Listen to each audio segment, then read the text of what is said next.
สบายดีท่านผู้ชมที่เคารพน้ำท่านผู้ชมเข้าสู่รายการหอบฮูหอบทิศในมื้อนี้ทางรายการของพวกเรายังมีโอกาสอยู่ร่วมสนทนากับทางทานบุญเลิศหลวงประเสริฐประธานบริษัทหลวงประเสริฐจะร่วมสนทนาในรายการตื่มอีกโดยในระยะที่ผ่านมาเพิ่นก็ได้เห็นรู้ถึงความเป็นมาของทางบริษัทเป็นต้นกำเนิดเรื่องงานทางด้านการท่องเที่ยวก็ได้มีการก้าเกี่ยมเต็มที่จะพัฒนาทางแขวงหลวงน้ำท้าให้เป็นจุดของการท่องเที่ยวที่น่าสนใจอีกแห่งหนึ่งและในมื้อนี้รายการของพวกเรายังอยู่ร่วมสนทนาตื่มอีกสบายดีท่านในมื้อที่ผ่านมาเราได้สนทนากันถึงเรื่องการของการท่องเที่ยวแล้วเนาะได้ฮู้มาว่าทางบริษัทของพวกเราล่าสุดในวังบดลมานี่ก็เห็นว่าจะมีการพัฒนาทางด้านเวียกงานของการเฮาว่าการส่งเสริมการนำไส้รถที่นำไส้พลังงานสะอาดในจุดนี้อยากให้ท่านให้ฮู้ตื่มอีกว่ามีความเป็นไปเป็นมาแนวใดและจุดอันใดที่เฮ็ดให้ท่านสนใจธุรกิจทางด้านนี้ก็เกี่ยวกับการที่ว่าทั้งบริษัทได้ตัดสินใจในการเข้ามาศึกษาพัฒนาพาหนะที่ใช้พลังงานไฟฟ้านี้อีกใส่ว่าอันที่หนึ่งเป็นทางแนวทางนโยบายของพรรคและรัฐของเรานี้อยากให้นำใช้พลังงานสะอาดเข้าในการพัฒนาวิธีงานต่างๆการที่ว่านำใช้พลังงานสะอาดต่อกับพาหนะที่เล่นด้วยพลังงานไฟฟ้านี้ก็เป็นแขนงการหนึ่งที่ลาวเฮามีท่าแหงต่อกับวิธีงานดังกล่าวเนื่องจากว่าสปป.ลาวพวกเฮานี้แม่นส่วนหลายแม่นเอิ้นว่านำใช้พลังงานจากน้ำมันเชื้อไฟเนาะซึ่งว่าเป็นการนำเข้าจากต่างประเทศแต่ว่ากรมการค้าพวกเฮาก็มีพลังงานสะอาดพลังงานไฟฟ้านี้เพราะว่าเป็นพลังงานที่พวกเราสามารถผลิตได้เองเพิ่งพาตัวเองด้านพลังงานมีความมั่นคงดังนั้นข้าพเจ้าคิดว่าถ้าว่าพวกเราสามารถพัฒนาในวิธีงานดังกล่าวนี้ได้จะเฮ็ดให้การตอบสนองเรื่องการใช้พลังงานสะอาดเข้าในวิธีงานการคมนาคมนี้ที่นับมือนับสูงขึ้นในอนาคตจะเป็นการประหยัดค่าใช้จ่ายให้กับสังคมและก็อันที่สองมาก็เป็นการสร้างเขาเรียกว่าพลังงานที่เป็นมิตรต่อสิ่งแวดล้อมเพราะว่าเรื่องมลพิษลดพรมลพิษรักษาสภาพแวดล้อมบวกกับว่าประเทศเฮาเป็นประเทศที่มีท่าแหงทางด้านพลังงานไฟฟ้าฉะนั้นจึงเห็นว่ามีท่าแหงหลายที่จะพัฒนาแขนงการดังกล่าวบริษัทก็ได้ร่วมกับทางครูร่วมงานต่างประเทศที่มีบทเรียนในการพัฒนาวิธีงานดังกล่าวเพราะว่าปัจจุบันนี้อยู่ในโลกของเราก็หลายประเทศได้นำใช้พาหนะดังกล่าวและก็เห็นว่าเป็นเรื่องที่ดีเพราะว่าหนึ่งเป็นสามารถสร้างมลพิษที่ดีบ่ให้รักษาสภาพแวดล้อมลดพรปัญหามลพิษทางอากาศอันที่สองมาก็เป็นเรื่องการนำใช้พลังงานที่พวกเรามีเองตัวนี้เป็นสำคัญหลายก็เลยสนใจมาศึกษาทางด้านนี้สนใจมาศึกษาด้านนี้และปัจจุบันนี้ก็ได้เป็นการร่วมมือกันกับมีภาคส่วนใดๆที่ร่วมมือกันทางเบื้องภาครัฐทางเบื้องนั้นทางมีบ้างพวกเราได้ร่วมมือกับทางรัฐวิสาหกิจไฟฟ้าลาวและก็ได้โดยภายใต้การสีน้ำของทางกระทรวงพลังงานในบ่แฮสถาบันพลังงานทดแทนนั้นเพื่อพัฒนาดังกล่าวแต่ว่าวิธีงานดังกล่าวก็เป็นวิธีงานใหม่ที่เอามาใช้อยู่ในสปป.ลาวนี้พวกเราก็ยังต้องการมีการทดลองหลายด้านเนื่องจากว่าถึงว่าจะเป็นสิ่งที่ดีให้กับอนาคตแต่พวกเราก็ยังมีความจำเป็นว่าต้องได้ศึกษาเนื่องจากว่าการนำใช้พาหนะที่แล่นด้วยไฟฟ้านี้เป็นเรื่องใหม่อยู่ในหลายประเทศก็ยังบ่ทันได้มีการนำใช้ได้หลายปานใดแต่ว่าอยู่ในประเทศทั้งยุโรปหรือว่าทั้งประเทศที่กำลังพัฒนาเจริญแล้วจีนบอกหรือว่าอเมริกาเขาจะใช้พลังงานก็คือเป็นความพยายามของหลายๆประเทศที่พยายามที่จะให้หันมาใช้รถที่นำใช้พลังงานไฟฟ้านี่หลายยิ่งขึ้นแต่ว่าในจุดนี้นี่ถ้าว่าถึงบ้านเฮาแล้วก็ถือว่าเป็นเรื่องที่ใหม่หลายสำหรับคนลาวในจุดนี้ท่านคิดได้ไดข้าพเจ้าอยากว่าอยากบ่อยากทราบไว้ก็ต้องได้มาถึงจุดที่ว่าต้องใช้รถพลังงานไฟฟ้าเนื่องจากว่าพลังงานน้ำมันนี้ก็มีข ข้อจำกัดทางด้านการใช้พลังงานเชื้อไฟและก็มีข้อจำกัดเรื่องของเรื่องราคาที่บ่แน่นอนการนำเข้าและราคาที่มีการเด้งติงตลอดและก็ความเขาเรียกว่าบ่แน่นอนของ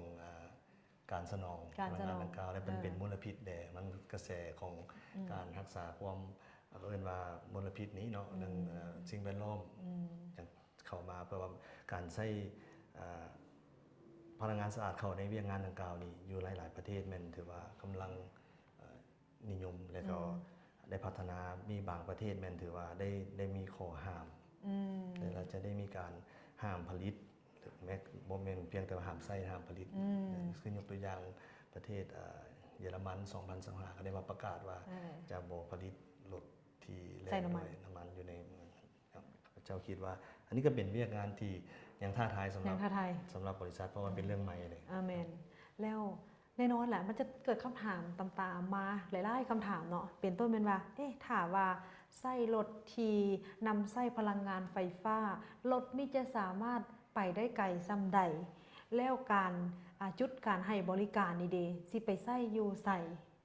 รถที่ไส้นี่จะไส้พลังงานไฟตัวอย่างเนาะไฟฟ้าเนี่ยเฮือนได้บ่หรือต้องไปไส้อยู่ใส่ตัวนี้พวกเขาได้ร่วมกับทางรัฐวิสาหกิจไฟฟ้าลาวและ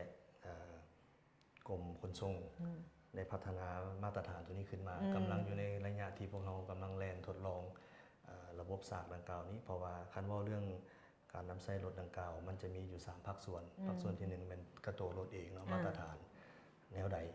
ที่2เป็นเรื่องระบบสากแนวใดอันที่3มาว่าเรื่องสถานที่จอดอะไรก็สิ่งอำนวยความสะดวกของเทคนิคต่างๆของมาตรฐานนี้เนาะอย่างเช่นแน่นอนว่าประชาชนก็ยังบ่ทันเข้าใจเกี่ยวกับการใช้รถดังกล่าวนี้ก็ยังมีความกังวลอยู่กังวลงอเงียงว่ามันสิเป็นเอาใดเนาะแต่ข้าพเจ้าอยากขอให้ข้อมูลอย่างนี้จังซี่เนาะคือพัฒนาการตัวนี้นี่มันได้พัฒนามาในระดับหนึ่งแล้วรถปัจจุบันนี่รถที่ว่าแล่นด้วยพลังงานไฟฟ้านี่สากเทื่อนึงนี่สามารถแล่นได้ประมาณ200 300 กิโลเมตรและมีบางรุ่นก็พัฒนาจนฮอด400 กิโลเมตรและเชื่อว่าในอนาคตก็จะถือพัฒนาไปเรื่อยๆที่เฮ็ดให้มันดีขึ้นเจ้าเห็นปัจจุบันนี้ก็มีรถบางรุ่นเพิ่นก็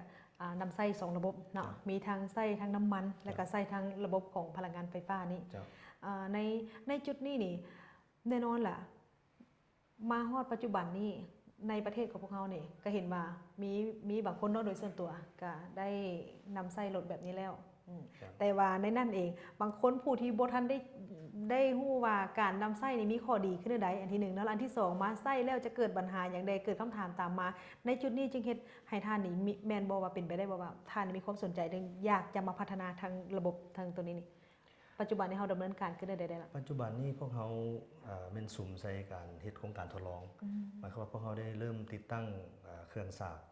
อยู่นํแต่ละจุดต่างๆเริ่มละได้ติดตั้งได้เริ่มติดตั้งได้ประมาณ5จุดและตามแผนพวกเฮาเนี่ยจะติดตั้งให้มันครบอยู่ประมาณช่วงทดลองอยู่ประมาณ20จุดแผนทั้งหมดอยู่ในปีนี้พวกเฮาแม่นอยู่ในนครหลวงเวียงจันทน์นี่จะติดตั้งให้มันครบ100จุดภายในปีนี้ให้ครบ100จุดในนครหลวงจังซั่นจึงว่าอยู่ในระยะการทดลองนี้พวกเฮาจะเฮ็ดเป็นระยะเพื่อว่า20จุดเบื้องต้นนี้พวกเฮาแม่นจะให้สำเร็จอยู่ในเดือนสิงหาคม2019นี้อ๋อภายในเดือนนี้เจ้าและพวกเฮาจะต้องได้นำรถเข้ามาแลนทดลองการใช้ระบบสากนี้เนื่องจากว่าระบบสากนี้พวกเฮาได้ร่วมกับทางไฟฟ้าลาวจะพัฒนาขึ้นมาเป็นการระบบสากที่อัจฉริยะเนาะกันสิว่าภาษาลาวสมาร์ทชาร์จเจอร์นะเพราะว่าอันนี้มันบ่เป็นเพียงแต่สากไฟเข้าใส่กับรถแต่จะสามารถเก็บกับข้อมูลของรถดังกล่าวได้ว่าปัจจุบันนี้รถคันนี้กำลังใช้เครื่องสากอยู่สถานีใดและใช้ไฟแนวใดและมีความปลอดภัยส่ำใดและไฟที่จะนำใช้นี้แม่นพวกเฮาได้ร่วมกันกับทางไฟฟ้าลาวพัฒนาแม่นจะแยกหม้อนับไฟต่างหากถึงว่ายกตัวอย่างว่ารถคันดังกล่าวเนาะบุคคลที่ใช้รถดังกล่าวมันจะมีเครื่องสากนี่3ประเภทเครื่องสากที่1ก็คือสากอยู่เฮือนหมายความว่าเจ้าของเฮือนเจ้าของรถเป็นเฮือนเนาะสากอยู่เฮือนแล้ว และอันที่2เป็นระบบสากที่เป็นอยู่สาธารณะ สาธารณะ และอันที่3เป็นระบบสากไว้หมายความว่าใช้เพียงเวลาสั้นๆบ่เกิน20นาทีแม่น สากไว้นี่ไปสาก ไว้มันอยู่นำสถานีต่างๆ ซึ่งว่าตัวนี้จะเป็นระยะต่อไปพวกเราจังสิพัฒนาเนื่องจากว่าปัจจุบันนี้พวกเราได้ร่วมมือกับทาง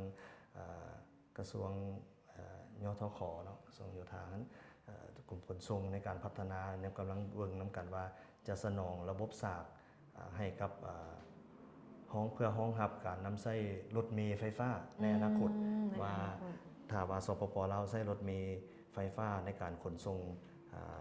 สาธารณะนี้จะลดผ่อนต้นทุนและจะเฮ็ดให้ภาพพจน์ของประเทศลาวว่าพวกเราเป็นประเทศที่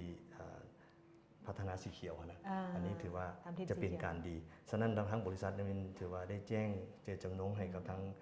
กรมขนส่งว่าพวกเรามีความสนใจที่จะลงทุนใส่ในจุดนี้ให้กับกรมขนส่ง